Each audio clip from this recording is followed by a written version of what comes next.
Assalamualaikum warahmatullahi wabarakatuh.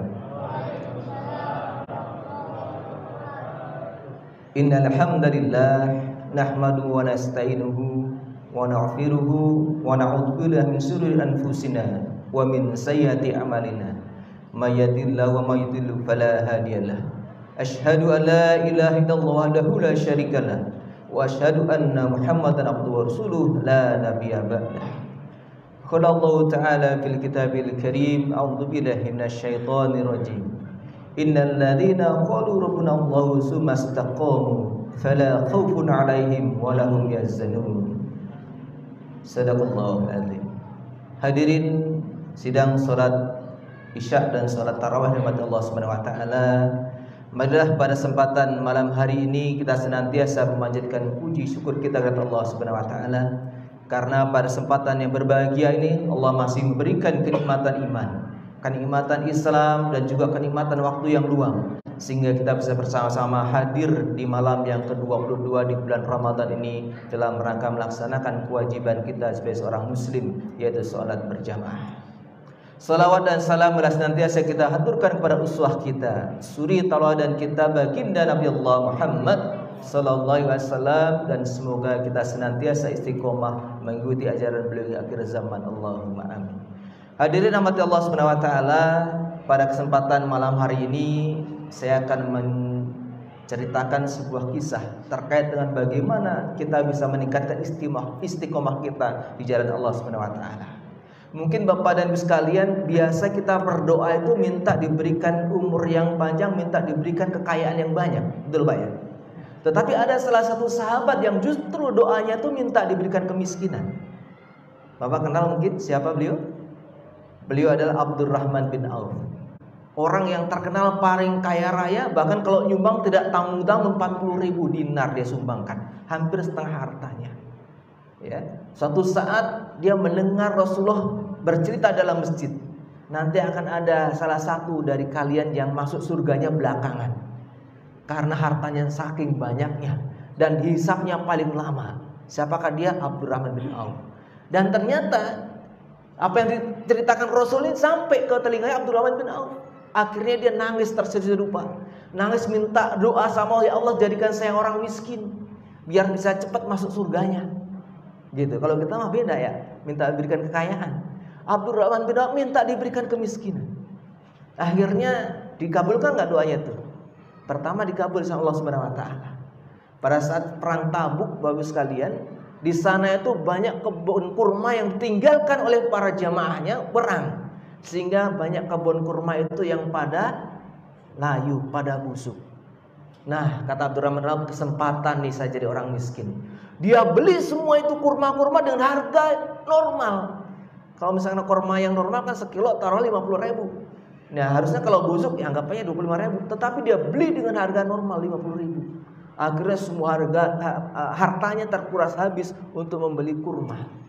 Dia bangga duduk di tengah-tengah kurma busuknya itu sambil kipas-kipas. Alhamdulillah saya jadi orang miskin. Saya orang pertama yang akan masuk surga Allah Subhanahu wa taala. Dalam hatinya. Ternyata tidak selesai di sini Bapak sekalian. Setelah perang Tabuk selesai, di Yaman ada sebuah penyakit. Yang penyakit itu konon obatnya cuma satu, yaitu kurma busuk. Maka datanglah utusan raja itu mencari kurma busuk, kesana kemari, nggak nemu Pak. Kata para sahabat di sana, kurmanya sudah habis, diborong sama Abdurrahman bin Auf. Akhirnya tolong tunjukkan di mana rumah Abdurrahman bin Auf. Nah, Abdurrahman bin Auf sedang berdiri di depan rumahnya, disamperin oleh utusan dari sang raja tadi. Wahai Abdurrahman bin Auf, saya dapat perintah dari sang raja untuk membeli kurma kamu. Kata Abdurrahman, saya nggak jual kurma ini. Ini sudah saya beli semua buat saya. Lalu apa dikatakan utusan raja itu?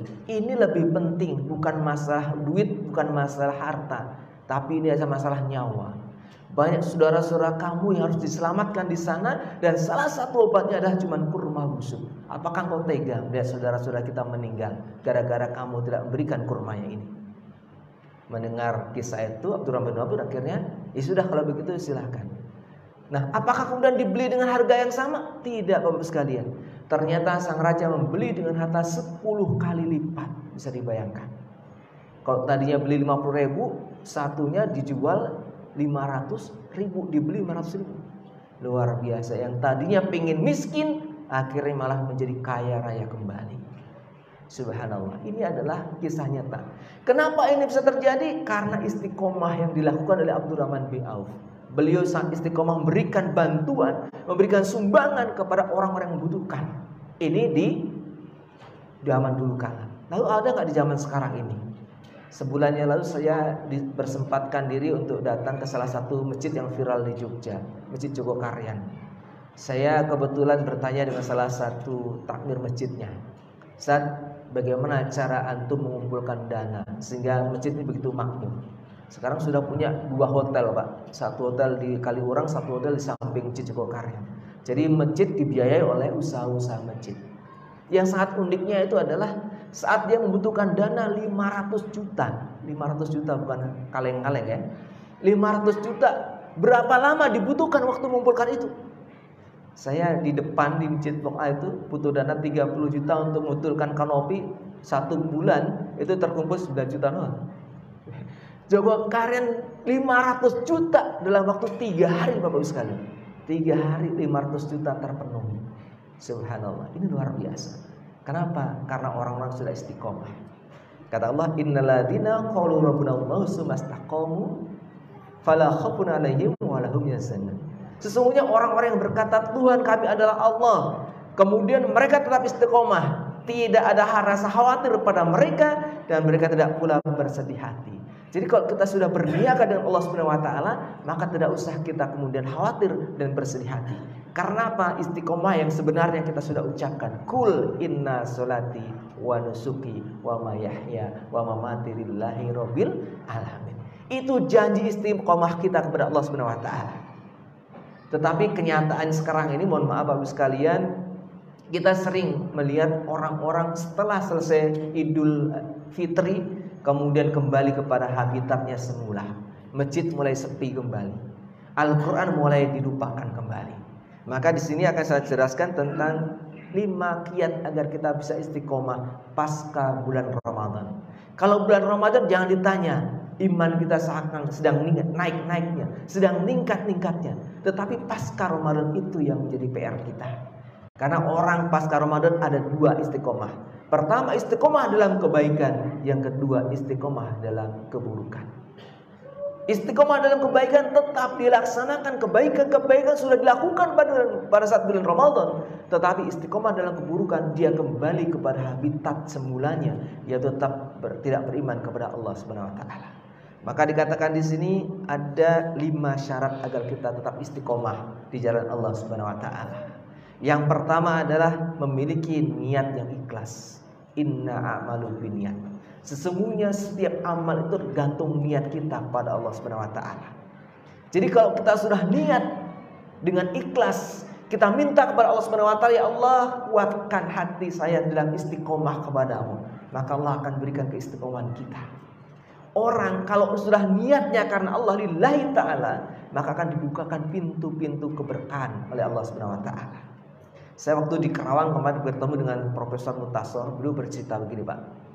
Jadi pada saat beliau mendengarkan ceramah ditanya, para hadirin sekalian, siapakah di kalangan hadirin yang sudah pernah pergi ke Baitullah untuk menunaikan ibadah haji? Itu belum ada yang tunjuk tangan sama sekali. Kemudian ditanya lagi, adakah di antara kalian sudah berangkat umroh? Belum ada tunjuk tangan sekali. Kemudian sang ustaz berkata, baik kalau begitu pulang dari pengajian ini niatkan untuk pergi ke Baitullah, walaupun hanya dengan uang 100.000, silakan kalian tabung uang 100.000, dibuka di bank dan niatkan, ya Allah saya ingin berangkat ke Baitullah, dengan uang 100.000 mudahkan urusan saya. Dan ternyata betul.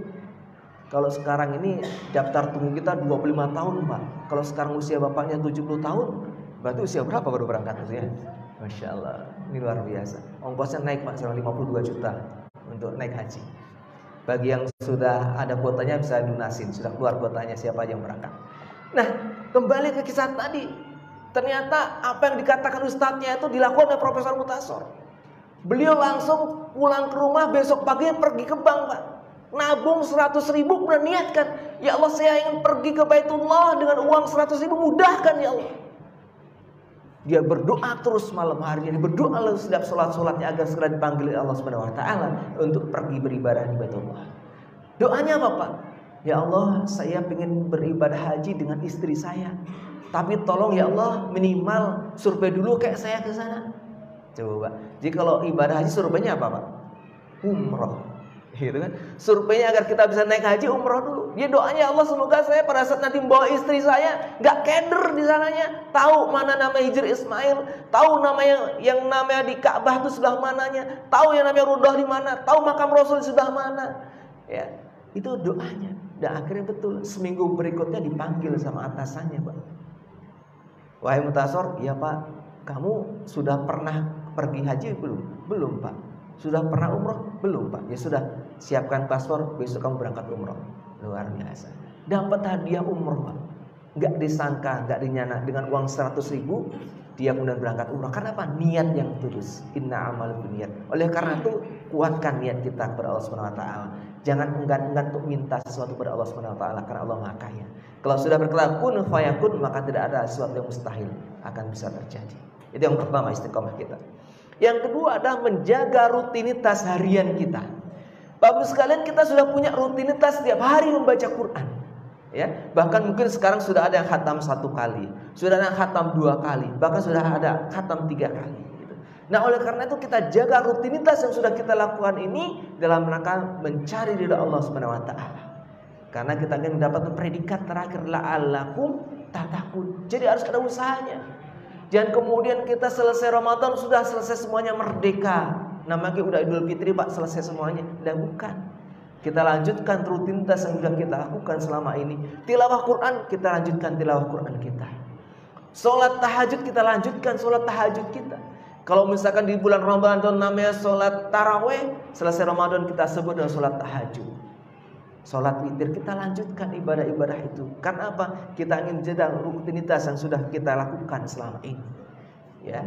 Nah, kemudian yang ketiga, Bapak sekalian, kita harus bisa mencari teman yang memiliki tujuan yang sama. Karena teman ini sangat berpengaruh. Kalau kita berteman dengan orang-orang yang baik, maka membawa kita kepada jalan yang baik. Tapi jika kita berteman dengan orang-orang, mohon maaf, yang kurang baik, maka kita akan kebawa kepada hal-hal yang kurang baik. Maka berhati-hatilah tak kala kita memilih teman, gitu. Ya, jangan sampai kemudian kita terjerumus gara-gara pertemanan yang tidak baik. Maka kita harus membuat sebuah komunitas-komunitas yang meningkatkan keimanan kita kepada Allah Subhanahu wa taala. Mungkin kalau kita sering kenal ya, ada komunitas odots, one day, one juz. 1 hari 1 juz. Saling mengingatkan siapa yang belum baca hari ini Al-Qur'an 1 juznya, diingatkan oleh teman-teman yang lainnya. Kemudian mungkin ada komunitas subuh call. Jadi setiap subuh dipanggil. Yang biasa jamaah masjid datang kok tumben belum datang, diteleponin kemana ini gerangan kok belum datang. Begitu. Jadi sampai seperti itu. Komunitas-komunitas yang senantiasa mengingatkan kita untuk kepada Allah Subhanahu wa taala. Bukan komunitas yang mungkin mohon maaf ngajak bantingan kartu. Nah, ya kan? Ngajak yang lain-lainnya. Kita sudah coba berubah. Kita rubah mindset kita menjadi komunitas-komunitas yang akan mendekatkan diri kita kepada Allah Subhanahu wa taala. Yang pertama, memiliki niat yang ikhlas. Yang kedua, menjaga rutinitas harian. Yang kita mencari teman yang memiliki tujuan yang sama. Kemudian yang keempat, Bapak Ibu sekalian, membatasi waktu untuk aktivitas yang tidak bermanfaat. Kita akan bisa istiqomah kalau kita bisa memanage waktu kita. Kapan waktu kita untuk Allah Subhanahu wa taala, kapan waktu kita untuk rumah tangga kita, dan kapan waktu kita untuk saudara-saudara kita yang lain. Ada hablu minallah dan hablu minanas. Kita diberikan waktu 24 jam Bapak sekalian. Lalu berapa lama yang kita gunakan untuk Allah Subhanahu wa taala? Bisa dihitung. Kalau kita sholat sehari 5 kali, sekali sholat 5 menit, berarti cuman ya, begitulah waktu kita. 25 menit kita berikan waktu kita kepada Allah Subhanahu wa taala. Padahal kita berikan waktu 24 jam. Ya. Oleh karena itu bagaimana agar setiap waktu kita ini benar-benar untuk Allah Subhanahu wa taala? Maka Rasul mengajarkan dengan berdoa. Doa umuko ibadah. Doa itu pembuka segala ibadah kita kepada Allah Subhanahu wa taala. Pengen berangkat kerja kita berdoa, pengen makan kita berdoa, pengen tidur kita berdoa, ya. Pengen melakukan aktivitas, semua aktivitas yang besar maupun yang kecil ada doanya. Kita berdoa kepada Allah Subhanahu wa taala. Sehingga apa? Setiap waktu yang kita lakukan ini dalam rangka beribadah kepada Allah Subhanahu wa taala. Gitu. Kemudian yang terakhir Bapak sekalian, agar kita bisa istiqomah, syarat yang kelima adalah kita mohon pertolongan dan bantuan dari Allah Subhanahu wa taala. Karena kita jamaahnya manusia. Jamaah manusia tuh terkadang naik, terkadang turun iman kita. Kalau naik terus namanya jamaah malaikat. Kalau salah terus nama jamaahnya setan. Karena setan gak pernah benar, dia salah terus. Malaikat tidak pernah salah, dia betul terus. Tapi manusia terkadang benar, terkadang salah. Karena itu kita minta sama Allah ditetapkan, ya, ditetapkan hati kita, ya, yang membolak-balikkan hati, teguhkanlah hatiku senantiasa di atas agamamu. Itu doa kita, doa Rasul yang diajarkan pada kita. Artinya apa? Pada saat hati kita diteguhkan, beriman kepada Allah Subhanahu wa taala, maka kita akan diberikan kemudahan dalam setiap aktivitas kita. Nah, suatu saat ada seorang sahabat yang namanya Abdullah bin Ummi Maktum.